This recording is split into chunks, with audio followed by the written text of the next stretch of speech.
Hi, everybody, and welcome to Just Saying. I don't know where that came from. It is Monday, June 3rd, 2013. I'm Kim, and I'm joined here as I am every week by my lovely, vivacious co-host, Mary. Hi, Mary. Hi, Kim. How are you? Hot, but getting there. You're always hot, baby. Woohoo. No, we actually enjoyed our 2 days of spring in this area. Now we're full-fledged July and August. I think I remember a little bit of spring. That was like 2 days where there were flowers that were just starting to bloom, and then boom, now they're all bloomed and gone. But I'll take that over some of the cold weather and crazy weather we had this past winter. Right? That's what my husband always says. You know, you're complaining how cold it is in the house. Well, think about those days. So, anyway, so yeah, it's when is official summer kickoff? Is that June 21st? Yep. Okay. Well, we got a head start. Yeah, we haven't decided here yet, apparently. No. It was in the 90s, and now it's in the 80s, and yeah. Yesterday it was really super hot in the morning, and then in the evening it was in the 70s. Yeah, that's how, I don't mind it as long as it goes down at night for sleeping, because you're tossing and turning. Anyway, so what'd you do? You've got some, are you ready to share some exciting news? Oh, I guess. Go ahead. You have the floor. Let's see. This week we are closing on a building in Gladewater, Texas, and we'll be opening the Metaluna Boutique and Stones Shop. Awesome. That is, you know, when you mentioned that you were considering doing this, I thought you would be perfect. You know, is this going to be mail order also? Eventually, yes, we're going to put it all on the PEN site to where people can order from there too. I can see you as a store owner, shop owner. Do fine. The crazy old lady sitting in the back talking to herself, that would be me. As you're making jewelry. Yeah, and lots of it. I have bags of it now. I can see you also getting involved in dipping candles. That'll be next on your list. Dipping, I'm not sure so much about dipping, but maybe the votives. That's true. And I love candles. And bath salts. I'm going to start my own zombie nation. That would be interesting. I think you're going to do a great job, and you have my blessing, and I'm looking forward to you opening up. You're going to name different creations, like, you know, you see people, they post stuff on Facebook, you know, this is called dawn, this is called evening.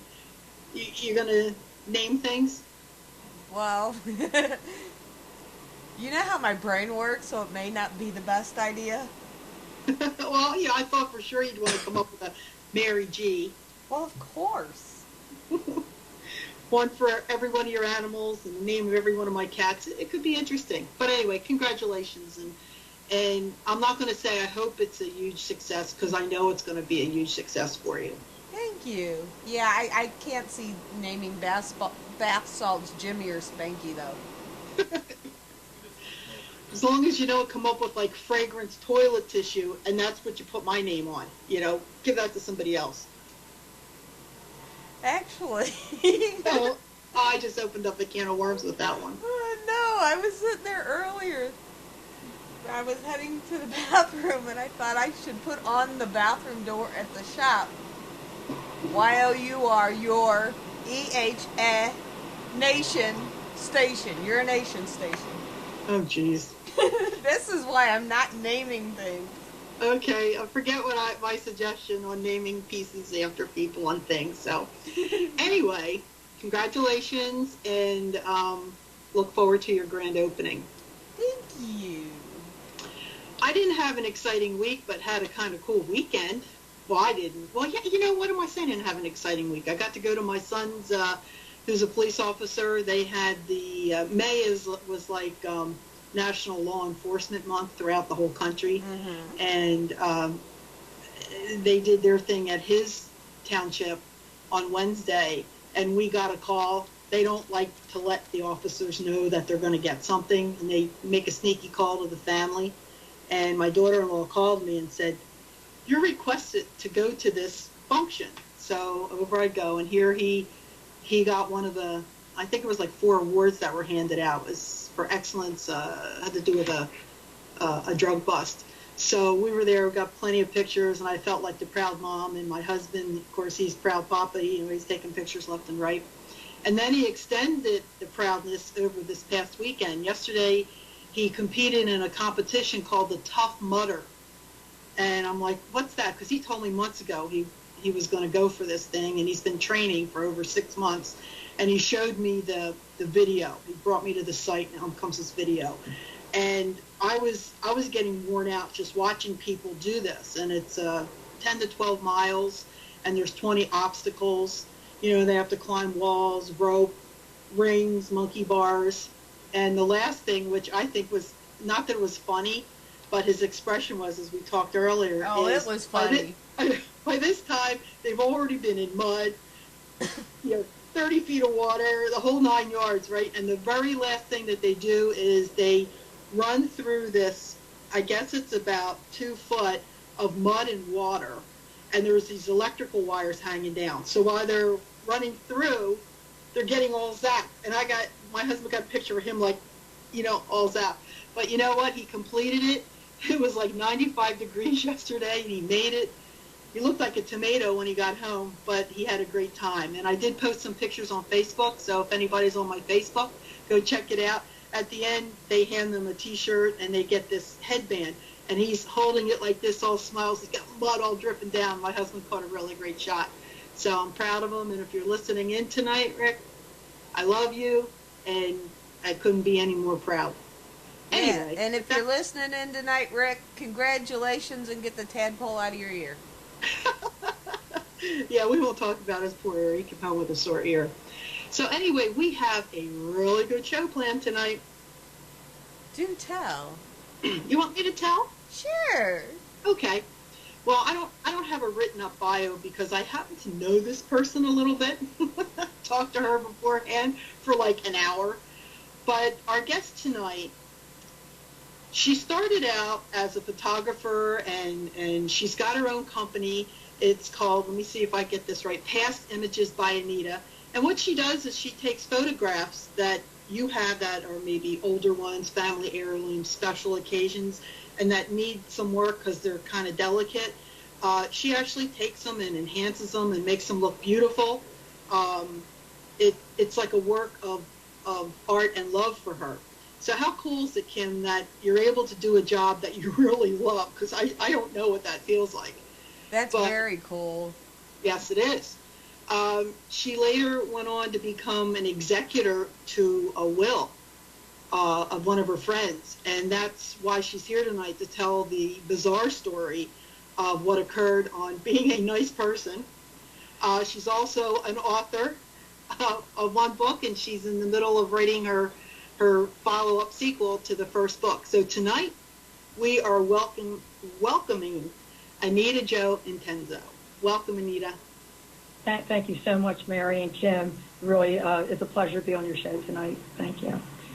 Do you want me to start, or? We'll get into now. I want to before we get into the real cool stuff, which isn't cool for you, but as a paranormal investigator, we're all sitting around listening, right, waiting for the good stuff. You went to college for arts, and you got into this photograph thing. Is that something that you did ever since you were little? Like, here's your little camera, and that kind of thing intrigued you, or was just something that kind of happened? It actually came out from me being into the fine arts, starting as an artist. I always wanted to be an artist since I was a little girl. And as I progressed, I went to Moore College of Art in Philadelphia and have a teaching degree in art education. But my first love was to do portraits, landscapes, and still life. And then because of the portrait experience I'd had. I was hired by a company back in '79 to start working doing photographic restoration. They had never had someone who had a fine arts background. There was mostly people who were just photographers or had gotten into the business. And I wasn't considering myself any type of professional photographer, but I did know how to recreate faces or arms and limbs that needed to be restored on these old photographs. So they hired me back in 1979, and I worked for them for about a year, and then I worked for some local photographers that were working and taking in photographic restoration along with doing 35 millimeter camera work. A lot of the work I've done in the past is to enhance, as you said, Mary, photographs that maybe need some tweaking concerning maybe wedding albums. I did a lot of work for wedding photographers in the past, doing work for portrait photographers. When you see these portraits and things in magazines, the people do not look like that. There's a lot of photoshopping going on. I proceeded learning to do the work by hand, and then in the late 1990s, I worked for a company. They hired me as an artist, but then taught me Photoshop.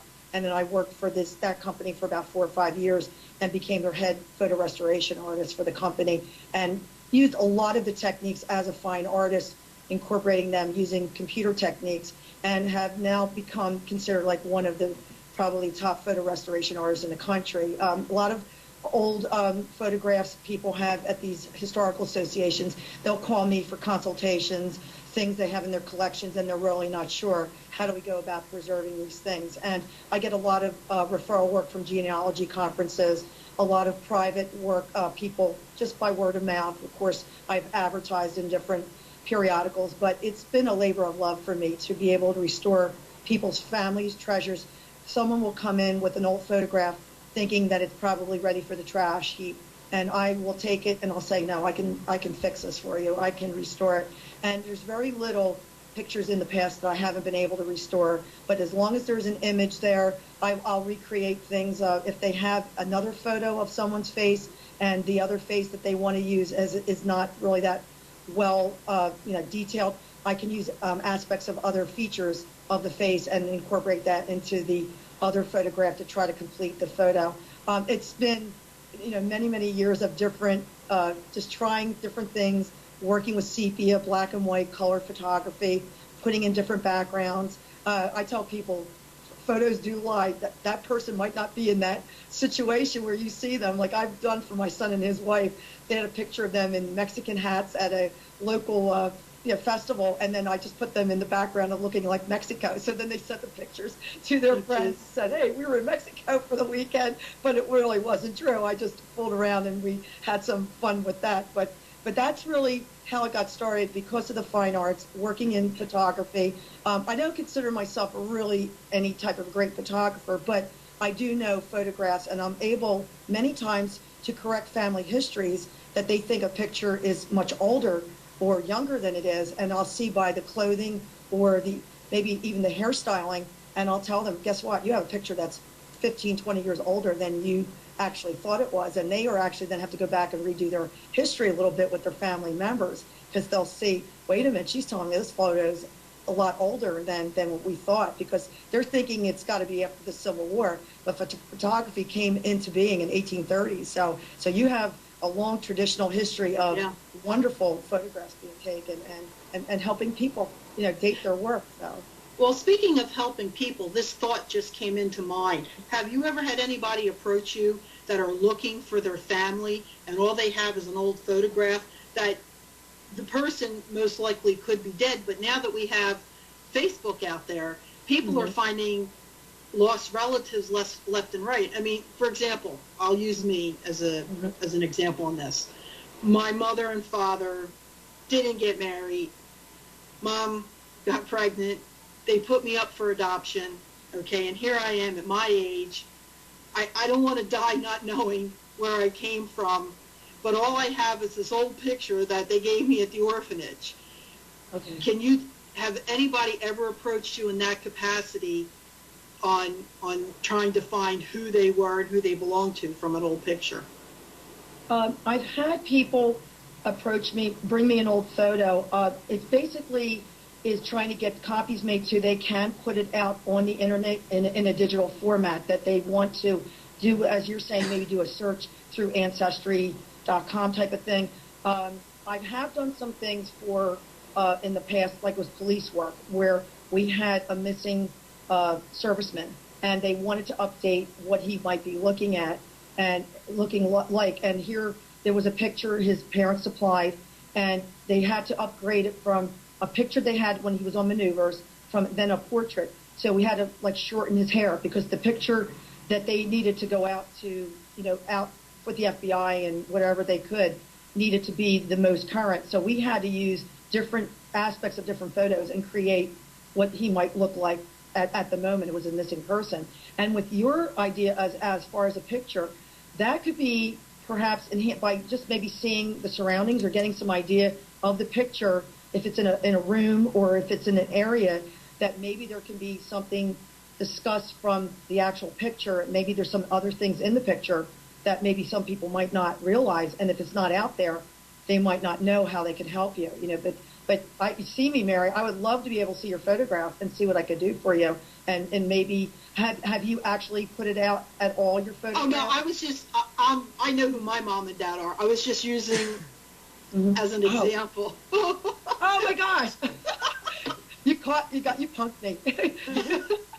I got her, Kim. But if it's an idea where somebody, I have been able, if it's the only picture that they have and they don't know if the other relatives have a picture of that, then that's the only one we're saving. And then other people come forward to say, we did not know you had that picture. And then they find out they have some other lost relatives, But I'm sorry, I thought you meant that it was something maybe that you had. That's why I'm so messed up in the head. I don't know where I belong. But no, I mean, that's not even anything to joke about, because I'm looking at people.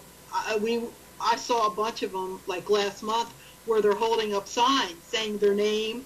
I don't know if you saw them on Facebook, but there are a lot of them are older people. Do you know who I am? I want to know who my family is. This is where I was born, the date, and they have names of their birth parents, whether they were real or not. But I thought, how unusual or cool would it be that somebody presents you with a picture that you need to clean up so that they can go and use to find out who they are? Well, that's probably happened in the past, that people have asked me to do that for the older relatives or grandparents, that I've cleaned up and fixed where then the other relatives did not know, as I said, was in existence. And then they're all asking for copies of it too. And that has helped many of the families kind of draw closer together, because they'll say, we did not know this picture even existed, and this is part of our history that could have been lost because we did not know great-great-grandpa was in the Civil War, or this was his uniform. I did have a gentleman bring me a picture, and he's the only one who had it, from a tintype, and it was magnificent, but it needed a lot of repair.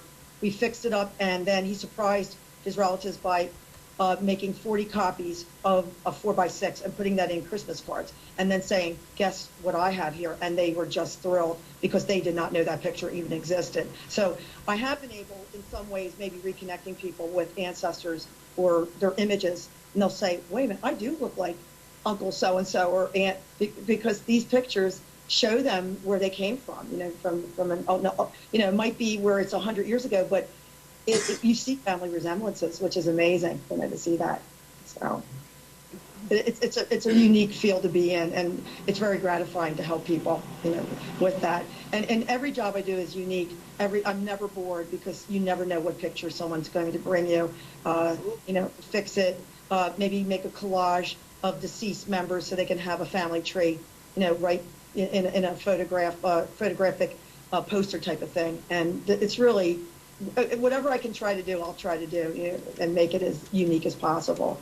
And that's how from doing photos, work with antique dolls and other artifacts and things. And, it's never ending with the unique things that come by my way. So.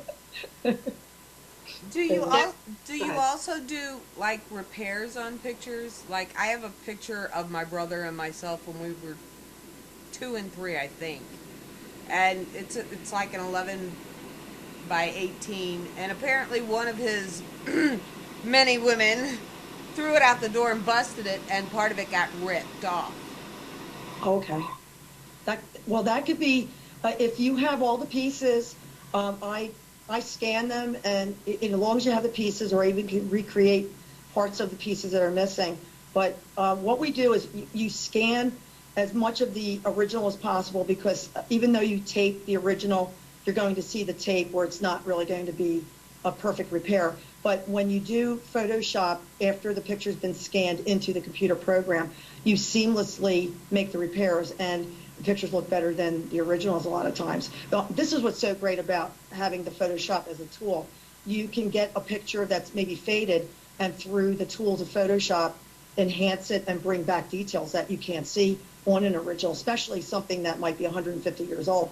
And tintypes, I've been able to scan them without too much difficulty, and get a really decent image, and people are just thrilled, because tintypes, they're under glass usually, and there's only one of a kind. So when you can make copies, but Kim, you should, if you could send me the picture, I could put it back together and scan it, and I could always send you a proof of the work that's being done on it, so you could see how well it's coming along. I'd be glad to help you out with that, Kim, to see if I could fix that picture for you. Well, I think part of the problem with the picture is when she threw it, it hit the ground, the glass shattered, it tore the picture, but it also got wet, so part of the picture is stuck to the broken glass and part of it isn't.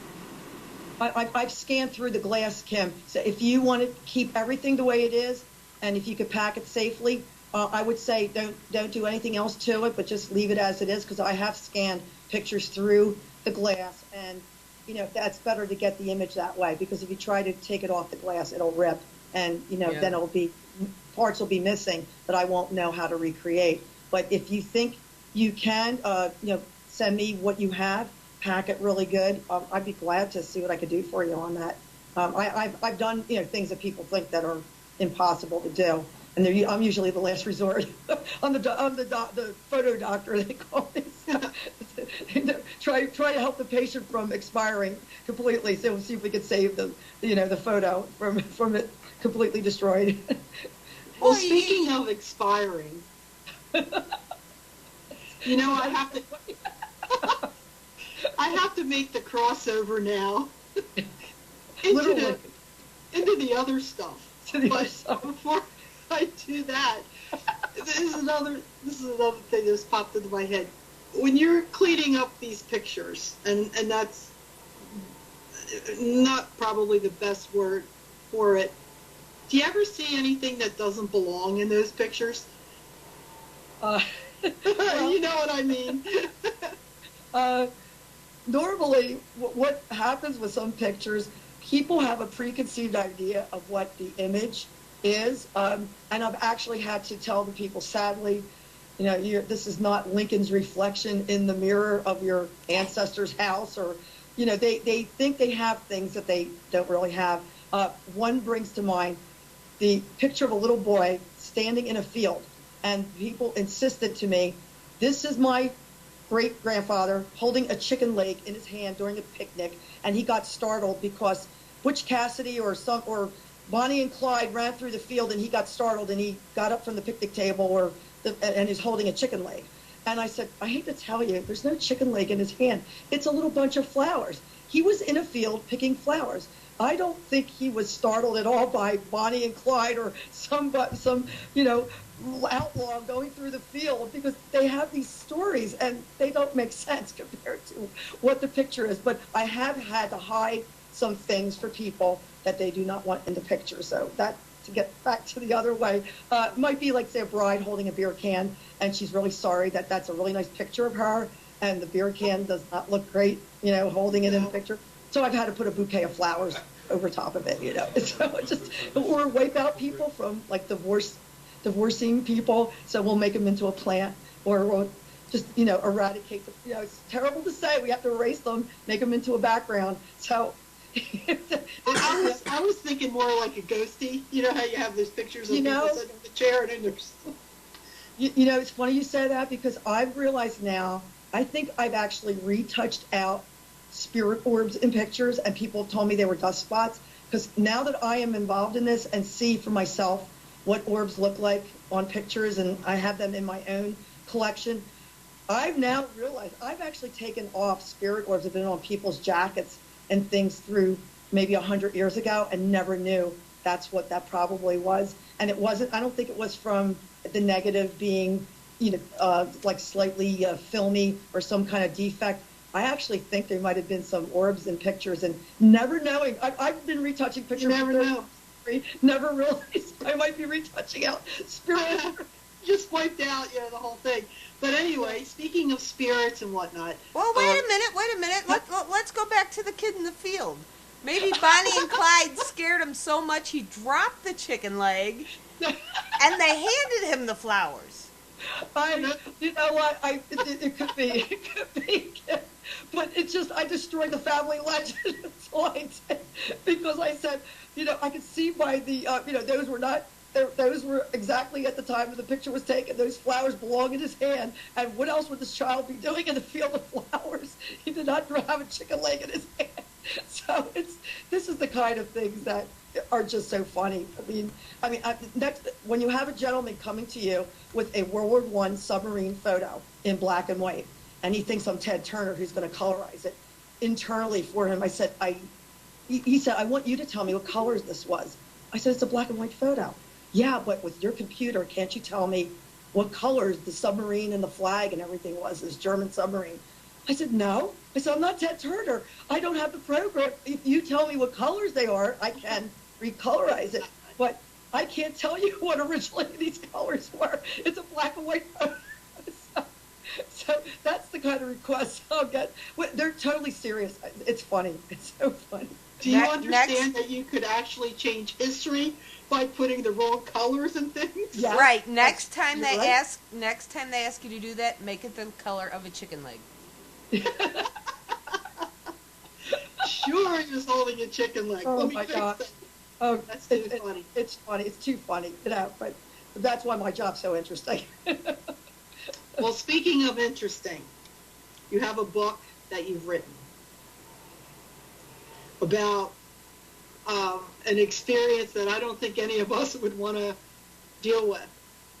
It's called The Estate of Horrors. You want to tell us a little bit about why this book came about and some of the things that went on? Oh, I'd love to. Mary and Kim, you know a little bit of background, but for your viewers, in 2009, January of 2009, a dear friend of mine suddenly passed away, and I received a phone call, and it's one of these almost cliches where you'll say one day your life is normal, and then the next day mine became paranormal. With his death, immediately I had to take over the duties as an executress. Literally the next day after he passed away, I was in the lawyer's office, handed the keys to his house, saying, you have to, you're the executor. You've got to go there and see what's going on. He had died the night before on a Sunday night. I was called Monday morning, and they said, your friend is very ill, but we don't think he's going to survive. And I waited for their phone call as they moved him from one hospital to the other because he had a massive heart attack. Got to the hospital, he had already passed away, which I was furious with the doctors. I said, I wanted to be there and hold his hand. And I guess I had a lot of regret seeing him, that I had to identify his body. There was no other family present. And I had made a promise to him, that I would take care of things. He had asked me to be his executor, about maybe 2 years before that, never dreaming it was going to be that soon. He was only 55 when he passed away. But I literally walked into the unknown when I was handed the keys to his house, walked in the next day as if someone had just expected to come back. He never thought he wasn't going to come back to the house. But you walk into a situation where he was a hoarder and his parents before him were hoarders. 50 years of collections were waiting for me to kind of start going through. Papers, things just left everywhere. And my son helped me to go into the house, and he just took one look at everything. He was, Mom, what are you going to do? This is incredible. He said, there's just so much everywhere that I had not been to his house for several years, even though we were very close friends. And he would come to my house for dinner or for lunch, and he would say, oh, I'm fixing up my house. I really don't want anybody here. But the last few years, he must have not been too well. I know when his mom passed, he was really in a state of grief for quite a few months. and she had passed in 2001, and his dad had passed in 93. But I did not know at the time he had saved all their things too. He never cleared out any of their belongings. And so I had literally 50 years of hoarding and collections. He was an anthropologist and a writer also to boot, which is very ironic. He was a writer and very well known in the community for his wonderful articles. But when I went in that night, I just thought, okay, I've got to start organizing and take it from there. And I'll tell you, Mary and Kim, it was not anything really apparent to me, anything that would be spooky or creepy. It was just the enormous job ahead of me, and that's what I really focused on. Okay, where's the financial things? He had no checkbook. I had to literally look through money order receipts to see why he wasn't using a checkbook. I had to go through bills, stacks and stacks of papers everywhere, uncooked food, things in the refrigerator that need to be cleared out. But what really started up within a few months, as we were just so deep into all this to get organized, find out where all his accounts were, contacting people in his will. Some of it had to go to Europe, some things. He had 43 items detailed in a 7-page will, and I had to be responsible of going through all of that. So that was a big job ahead of me. And paranormal was the last thing on my mind.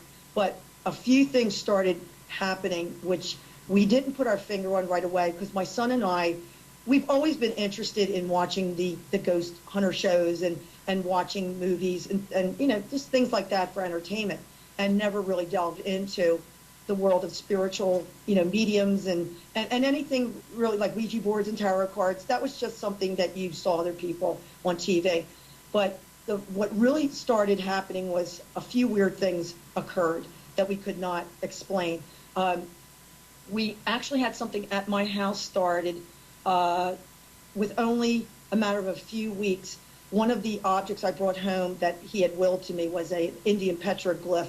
It wasn't a real relic, but it was just a replica of a petroglyph on a piece of shale, and I had it near my fireplace. And within the week or two, he was cremated, and his ashes were spread out west, which I could not do. The lawyer did that for me. We had a memorial service for him, and a couple things happened right around the memorial service. We were having breakfast, and we heard this noise, something that was rattling, and then something dislodged and toppled over. And we went into the living room, and this piece of slate had toppled over. And my son kiddingly said, "Oh, it's so-and-so. I'm going to use the name Paul because I've changed his name as privacy for the family." So he said, "Oh, it's Paul. Maybe he's letting us know that he's still around." I said, "Oh, yeah, right." You know, I that just probably fell over. And we didn't put 2 and 2 together. We saw something happen on a phone bill in, I guess, in January he passed away. By February, I'm doing the billing and taking care of all the bills. And I'm noticing there's this phone number keeps reappearing at 4:05 o'clock in the morning from his home. The call's being made from his home, a long distance call to Bethlehem, Pennsylvania. And we had the long distance company discontinue that because we just needed the phone line for a caller ID message machine. And I had my own cell phone, and we just needed the landline for actually a security system that we had put in to the house. And when I wasn't there, and a phone number kept coming up every week at the same day at the same time. And this went on for months. And we finally made the phone call. I called the lawyer, and he said he had no idea why this call was being made. So we called the number, and it would just ring in the distance, like very faint, and then it would connect and then hang up. It was like either an automated or something like a computer, but it was actually making, the call was going through, but then it would hang up. And this went on from January was the first date. On the 29th of January is when we had his memorial, and that's the first time it ever showed up on the phone bill, would be the 29th of January 2009. On this 4:05 in the morning, it started showing up. That's when we look back. We had seen February. I go, let's look back in January. Was this occurring? Now, they were only charging us 7 cents for the 1-minute call, but I did call the company and told them, can you trace this? Well, it's a private number. I said, okay, why is it calling from his house? We don't know. Does he have a computer? I said, no, he only has a landline, no computer, no call, the only ID. And she said, we have no explanation why these calls are being made. And you said you had long distance taken off. So why are these calls going through? That the long distance number, if you have no service on that line, why are these calls going through Mhm. after all? So they could not explain that. And that went on till June when we changed phone providers, which we had to. Then the call stopped because he had always been with that phone provider for 30 something years. And it's like, okay, you disconnected me. But we don't know why it was to this place in Bethlehem, PA. It's a private number, so we can't do more tracing than maybe have our lawyer at some point see if he could do this for us. We don't know why 4:05 in the morning every week for months and months that happened. So that started happening, and that was very strange. And then we had the part where we had to clean up his room, his bedroom, which was stacked with statues from Greece, Rome, Mayan, Indian. He, as I said, he was an anthropologist, was a world traveler, and his room was like a museum. We started packing away his items into these crates, and we actually emptied out most of the room. And one day, as we walked out and went into another bedroom, we heard this terrible crash. And my son just looked at me. He says, "Oh, don't tell me one of the bookshelves came down." We went in, and here there were these artifacts stacked in these Tupperware crates against the back wall. And they had been literally thrown from the wall and into the center of the room, and all the contents were spilled out. They were violently thrown. They were toppled over, and nobody had been on that side of the room. So we knew something was crazy. I have a question for you. Now, it sounds like he had a ton of artifacts and things, okay? Yeah. Besides the phone call, which started, when you were doing the memorial, did you notice when things started to pick up? I mean, I know, and you'll continue with some of the things that went on at his house while you were there trying to clean it up. But do you recall any particular area of things that you were working with that kind of prompted the activity to kick it up a notch? Well, that's a good question, Mary. We had that incident happen in March of 2009. By May, there was like no activity then. May of 2009, we had to get a sump pump dug up into the basement. They had a huge basement, and the basement was from floor to ceiling, packed with just all kinds of items, clothing, and not just artifacts. When we had to start moving things out from the basement area on the one wall where they were going to be using a contractor to break up the cement, we started things escalating. But in fact, 2 days before the workmen were scheduled to come, because we were getting water in the basement, things had to be done. The lawyer told me, do what you need to do, Anita, because we can't sell the house. There's water coming in the basement. My son got locked in a bathroom. We were starting to clear out things in the basement. He went into the bathroom, didn't close the door all the way because his friend was helping us, and he recalled saying, no, he didn't close the door all the way because we walked to go to throw some trash out. Well, the next thing I know, my son is screaming that he's locked in the bathroom. So we ran, and the door was frozen. You couldn't even turn the knob. It was just, and he was banging on the other side, so I can't get out. And then all of a sudden, the doorknob just turned, and he bounded out, so sweated, and he said, I can't believe the door just closed on me. I can't get out. I couldn't get out. He was terrified. And we said, all right, well, maybe the lock just went on by mistake. We couldn't have any explanation for it. The next day, we had to move more things from this one wall. And I have it documented in the book. It was May 27th, and that's when poltergeist activity, extreme, which I had never seen in my life happen. We were clearing out this, as I said, this one wall had to be all the things moved from a 45-foot section of the wall so the men could dig the sump pump. And as we were packing these other items and moving them to the other side of the basement, I had a friend coming to help us out. And it took us 5 months just to clear out areas of the basement. That's how packed the basement was. Like, you had to tippy-toe not to step on things. It looked like it was ransacked, the basement. It was so packed with things on the floor, on the concrete floor.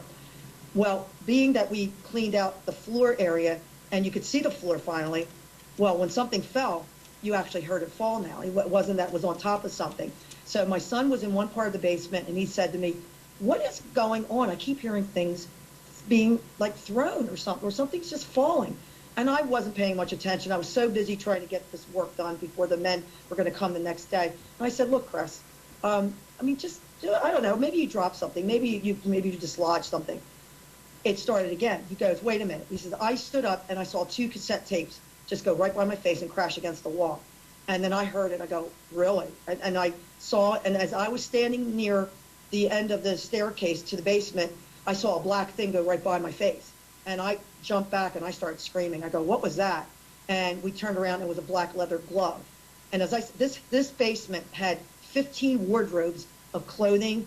It was packed with anything and everything you can imagine, from his mother, from people just storing things down there, and you could find anything you wanted. And they had a grand old time. I called the spirits had a wonderful time throwing things because there was so much to throw. But that was my first idea of saying, something just went by me, and I don't know where this came from. Then we saw a book literally start moving off the shelf, and then it just fell over. And I said, I didn't move that shelf. I didn't move that book. Did you just see that? And meantime, my friend had gone upstairs to throw some trash. He comes down the steps, and I said, look, you got to get down here. I don't know what's going on.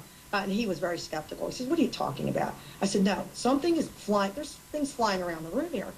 No sooner that he's like shaking his head, a seashell whizzed right by his face and went into a box. And he said, what was that? I said, that was a seashell. I said, you see it's in the box? I said, that's not anybody. We're throwing this. This is just happening. So this went on for hours. I'll tell you, Mary and Kim, if you've never been into a poltergeist situation, all you can do is like, did you just see that? Did you see that? Like you're astonished. We were so much terrified as we were just like so awestruck. Like, I can't believe this is like happening in front of me. For hours. I know this all went on for like a year. I think you said it took to get the house cleaned out. Yeah. Anything physical happened to you or your son? Yeah. Yes. As we were progressing and clearing things out, things started really revving up. Every time we went there, we would start going. We were putting 40 hours a week at the house. My son was part-time with work, and this was a good thing for him because the estate helped to pay him to help me clear out everything. And I had to know, by not knowing where anything was, you had to go through every single piece of paper. We're talking about literally tens of thousands of pieces of paper because I did not know where titles of a car were, things like that. But anyway, to get back to the attack, I was outside. There's a little garden house to the property, and that was filled to the brim, and we started clearing that out. And one day I'm inside the little shed, and as I turn around, and there's some boxes outside, and my son and my friend are helping us move the boxes. I'm coming out the doorway, and literally I'm pushed right into the boxes that are on the ground. And I couldn't even save myself. I didn't even have time. It took me by such surprise. My whole left side fell into one of the boxes, and I had bruises for like 3 weeks. And even my friend who was just standing there with my son, it happened so fast they couldn't even catch me before I fell into these packed boxes. And they said, what just happened? I go, something just pushed me. Oh, well, did you trip? I go, no, I am careful. I stepped out onto the bricks, and I had no control, just right pushed me. And that happened in June, and then in August, while we were inside of my friend's house, my son was going from one room to the next, and I had a camera. We were by then documenting things. We have still photos, audio and visual, different pictures from the house, but and EVPs like you would not believe. But as he's walking into the living room, I had just moved the camera from the kitchen because we were catching poltergeist stuff flying around in the kitchen. And as he moves, she said, I just heard something off into the hallway back near the back bedrooms. Let me go see what it is. And before I could even move the camera his way, I hear this big thud, and he's just pushed down. Someone grabbed him by the ankle, he told me, and he fell over this green little step stool and flat on his face. And luckily his glasses didn't break, but his glasses flew off his face, and he lay there for like 5 minutes and could not move. The wind was knocked out of him. He was taken by surprise. And I was petrified. I said, what happened? Are you okay? Should I call 911? And he couldn't even answer for a minute. He was just the wind was knocked out. He couldn't even answer me. And then he said, something grabbed me. And he said it just grabbed my ankles, and I fell down before I could even save myself. And that was getting really very, very bad then, because it was escalating. It was escalating because the more that we cleaned out the house, the worse it got. They did not want us, as we know it now, they did not want those things removed from the house because they were attached to the objects. As we know it now, we know as my friend was still there until we could cross him over. and there's also other family members that came back, and they were just mad as anything that these objects were being dispersed. I mean, and then I was bringing things back to my house, which was not a good idea. But Well, understand, if spirits are congregating somewhere or they're attached to certain items, you're Right. messing with it. They don't like that. So fast forwarding a little bit, because we have to keep an eye on our time here. sure. You get everything out of the house. You bring some stuff over to yours. Yeah. How long did it take before you were able to sell it? Well, we sold the house I guess the end of October of 2009, we did have buyers. We sold to contractors, and they then gutted the house, and it needed a lot of work. And we were very fortunate because we did not want to spend any more time there if we didn't have to. Because when we signed, the day that we signed a temporary contract with these men, we had all hell broke loose at the house. We were attacked. Well, we walked into the house. We had just gone to the lawyer's office, signed paperwork, get to the house, and there's a flood in the basement. There was a crack in the upstairs bathroom toilet that no one had used the toilet for a few days that hadn't been there. And we walked in, and it was literally, the water was pouring down from the first floor into the basement. And we called an emergency plumber, and he said, that's cracked in that tank. He said, that takes a lot of force for that to crack. He said, and I don't think you people are responsible for this, but he had no explanation. And we were attacked as we were trying to get the water, putting it into the sump pump, because we were expecting these people to come back and go through the house again. And we didn't know what to tell them. Like, we didn't do anything wrong. I mean, water's pouring through the ceiling. As my son is pushing the water into the sump pump drain, we saw a 7-foot piece of aluminum duct pipe flew over and went right near us. We had buckets of water that we had been catching the water dripping from the ceiling, and the buckets flew across the room because they didn't want the water to be caught. And we were calling for help, saying, please, angels, whatever, protect us. And the more that we asked for help, the more it escalated, because pieces of ceiling tile came off in our direction, and a ladder fell over, and we just ran out the house at that point. And we had called the lawyer on our cell phone, and his assistant came over, and she said, what do you need? I said, I need you to get here because we can't stay in the house. So luckily, we sold the house right after that. Good deal. I mean, not that anybody's going to come finding you because it went through a realtor, but have you heard anything, or has it quieted down? People have moved in. They stayed 2 years, and they were transferred, and then I guess it sold again. We actually did get back to the house after it was fixed, and my son said to me, most of it's gone, but you know why? Because it's all at our house now. And I had to agree with him, because as you backtracking what you said, Mary, from the time we sold the house, and we had about 2 months of peace and quiet at my house and just started to live my life again. And on Christmas Eve 2009, poltergeist activity started at my house, and it's been ever since. We've had activity on and off, as I've talked to you before about this, but it has its own place in my second book. That's where my second book has come from. First book is just about my friend's house. I know that you had sent us over some pictures. Oh yeah. And I can't see the screen because I'm in a different chat area. Okay. But I don't know. Do you know if Eric's putting the pictures up? Yes, he's got up the ones that say shadow figure in son's room. Okay. Yeah, that was taken 2010. My son, he heard a noise in his room early in the morning, and he had a cell phone always near him. And he doesn't even really remember this, but he saw something, quick grabbed the phone, took a picture with the cell phone, and then he actually then went back to sleep. He just didn't think much of it. Then when he woke up, then he realized, wait a minute, I think I took a picture of something.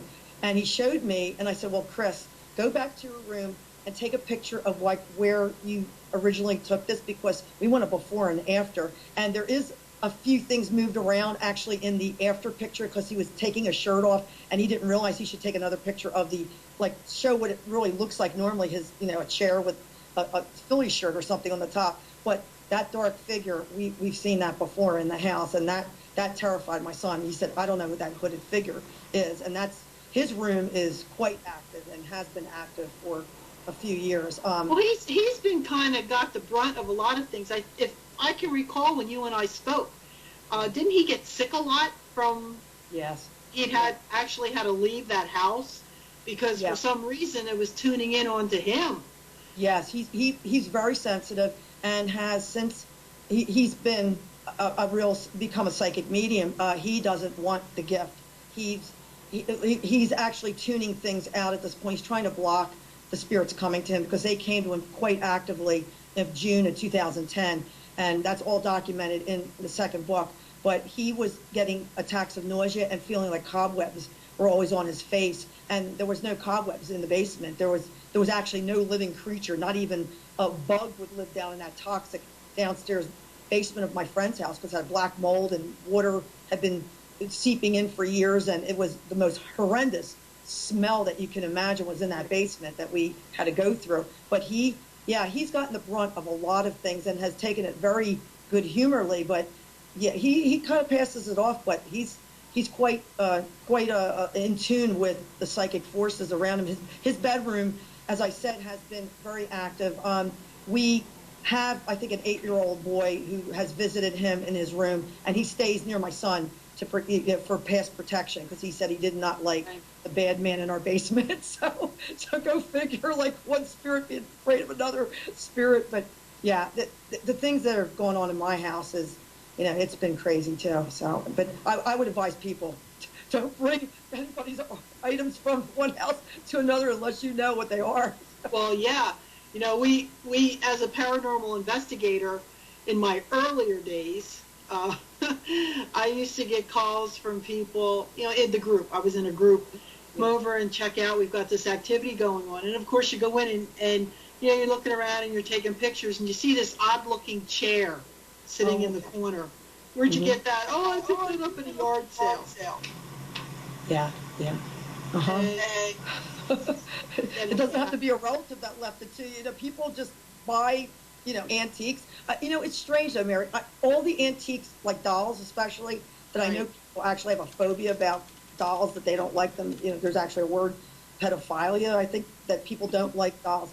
But I've never had any problem with antique dolls. I mean, they've been well loved, and there's always a good feeling I get with antique dolls people have brought to me, to restore, redress, and it never even occurred to me that something like that, now I realize this could be a possibility that might have brought things into my home or, with these antiques. But it was something that, I guess I was very naive, at the very beginning. As I said, I was not a ghost investigator. I wasn't really, reading up a lot on this. And, we were very naive and at the beginning. And the more that we learned about the things, we documented it, and I guess we're very open. Maybe that's why the spirits thought they can come to us, because we were very accepting to say, well, that's not my imagination. I'm not crazy. I mean, you saw that, but we also have a lot of witnesses, people that right in front of them saw things and were part of a lot of activity. And my son's friends, they would come and help us out for a while, but then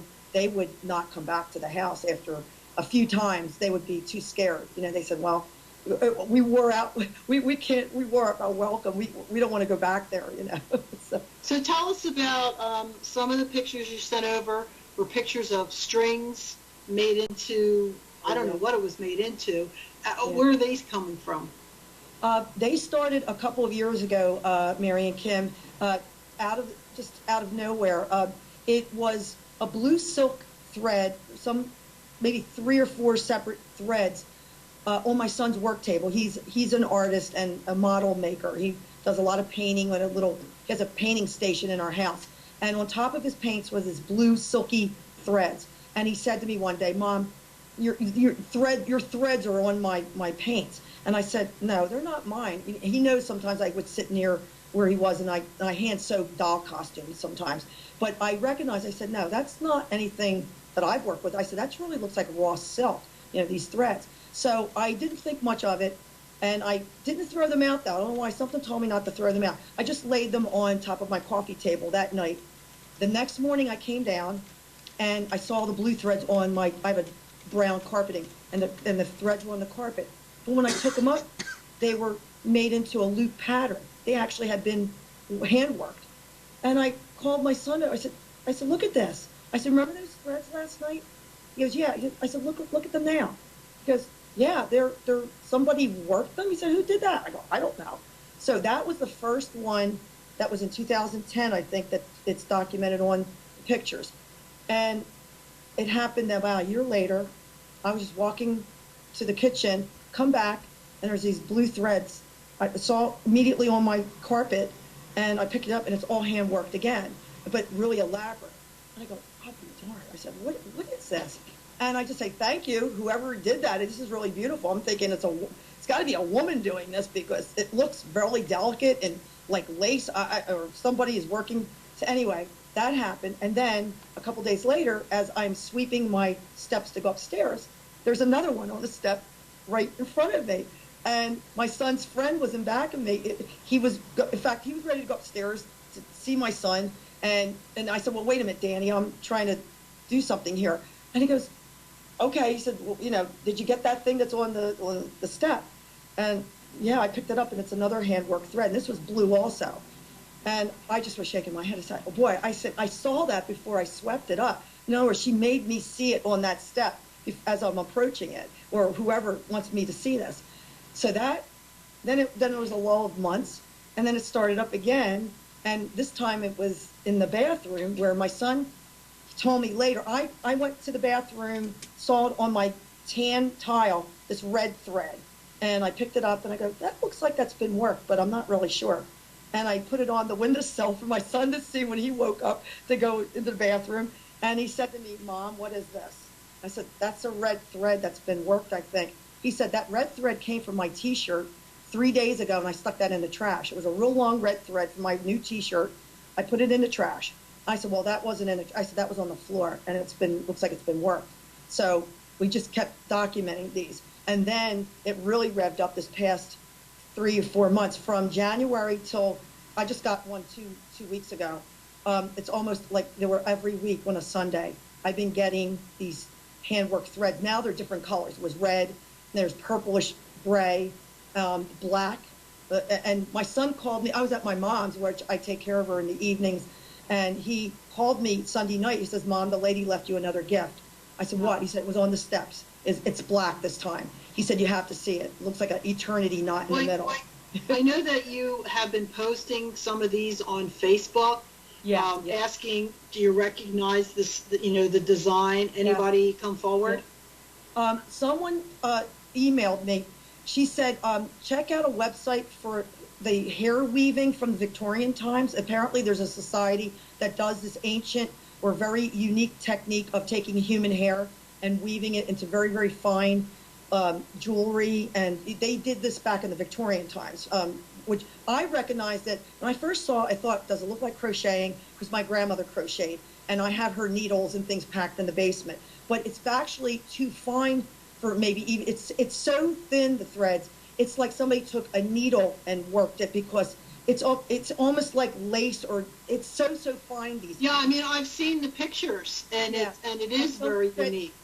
It reminds them of morning jewelry. It said it reminds them of the same kind of loops that somebody would do maybe with Victorian morning hair weaving. That's the closest. I mean, that kind of stuff you can deal with getting. It's the other stuff. And we're very close out of time. And I know Kim had one more question that she wanted to ask before we close. Sure. You said recently, things were getting a little crazier. Is that when you brought Bill Bean in? Yes. Bill Bean was at my house March 9th, and he spent 4 hours at my house blessing and doing invocations, blessing my son and I. And things were very, very good for a matter of a few months. We're seeing some things coming back again a little bit. We feel that a lot of the dark entities were dealt with, that Bill did his job, and we're eternally grateful to him for that.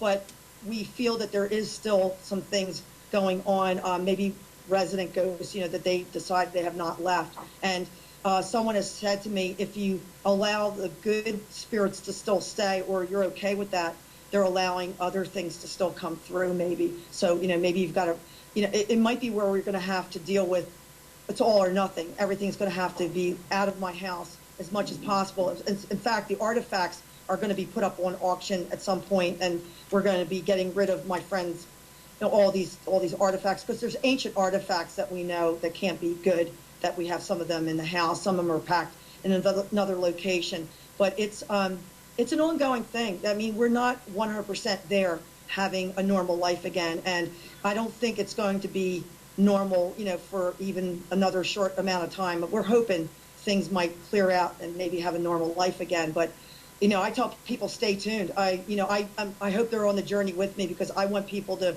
understand this could happen to anyone. You don't even know what you're walking into when you become an executor. Know what you're getting yourself into. Know the people, to see if they have their things in order, that you don't get into the heart. It took me a couple of years to get his estate settled, even though the house was sold. It was just draining, from my life, and I know I've been vulnerable because of the constant stress, dealing with his death and everything else associated with it. And I've become a prime target, because they like vulnerable people. Spirits will take advantage of you. We're just hoping that the things that are being left for me, I'm not being taken in by a spirit just to get in their good graces, and then maybe there's something sinister behind it. So I don't know. We'll have to see if we can do something else about it, and stay tuned.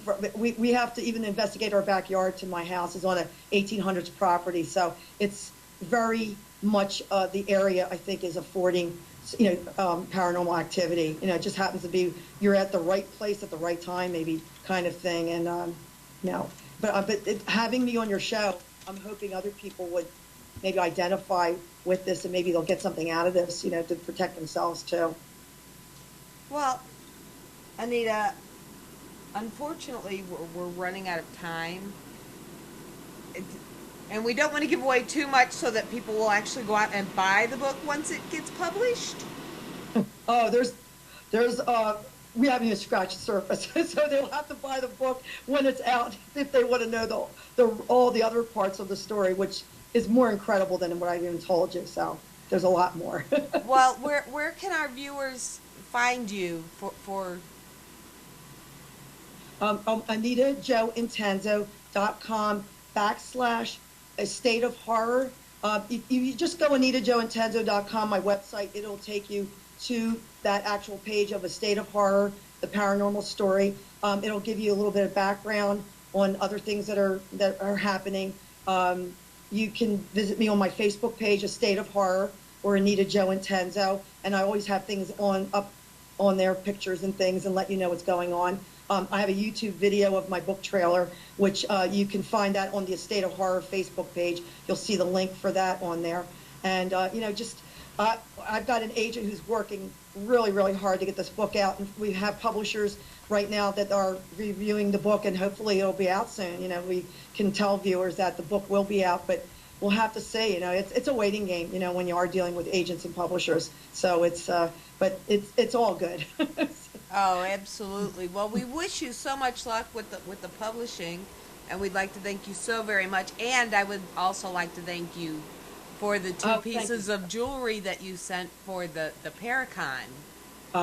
You're welcome. You're welcome. That was, as I said, if we do have a paranormal auction, there's going to be literally hundreds and hundreds of items we're going to put up for sale that were from the actual estate. And, a lot of things, they're all kind of historical and just everyday objects. But my friend just collected thousands and thousands of things. I mean, you're gonna put a warning label with these things. Yeah, caution: if you purchase this, you just might. Yeah, a certificate of authenticity say came from the Estate of Horror. Oh yeah, I'm gonna warn people. But some people think that they want something from a crazy place. But just hopefully they won't have to get back to me and say, yeah, things are flying through the air since I bought, that shawl or that Afghan from the store.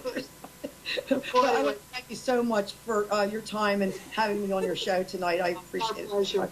I appreciate you coming on. I know it's tough rehashing it over and over, but I think also it's good therapy for you. And like you said, you're getting the word out. Be careful what you go home with.